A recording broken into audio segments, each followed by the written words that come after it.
સુરેન્દ્રનગર જિલ્લાના ધાંગધ્રા તાલુકાના કોંઢ ગામના ખેડૂતોનો આક્ષેપ છે કે ઉપજાઉ જમીનમાંથી વીજ લાઇન પસાર થવાના કારણે ખેતીને મોટું નુકસાન થશે અને ભવિષ્યમાં ખેતી કરવી મુશ્કેલ બનશે. યોગ્ય વળતર અને લેખિત ખાતરી વિના કામગીરી શરૂ ન કરવા માટે ખેડૂતો પોતાના ખેતરોમાં જ ડટી રહ્યા છે. વિરોધ પ્રદર્શન ઉગ્ર બનતા પોલીસે એક્શન લીધા છે અને સ્થિતિ પર કાબૂ મેળવવા માટે ગામમાંથી કુલ 44 જેટલા ખેડૂતોની અટકાયત કરી તેમને ધાંગધ્રા તાલુકા પોલીસ સ્ટેશન ખાતે ખસેડવામાં આવ્યા છે. ખેડૂતોની અટકાયત થતાં જ સમગ્ર ગામમાં ભારે રોષનો માહોલ વ્યાપી ગયો છે. આ વિરોધને જોતા કોંઢ ગામ જાણે પોલીસ છાવણીમાં ફેરવાઈ ગયું હોય તેવા દ્રશ્યો જોવા મળી રહ્યા છે.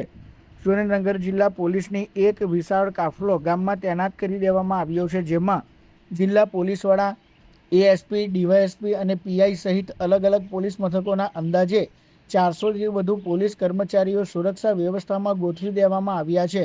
અગાઉ પણ જ્યારે સર્વેની કામગીરી થઈ હતી ત્યારે ખેડૂતોએ વિરોધ કર્યો હતો, પરંતુ આજે તંત્ર કાયદો અને વ્યવસ્થા જાળવવાના નામે પોલીસના જોરે કામગીરી આગળ ધપાવી રહ્યું હોય એમ લાગી રહ્યું છે.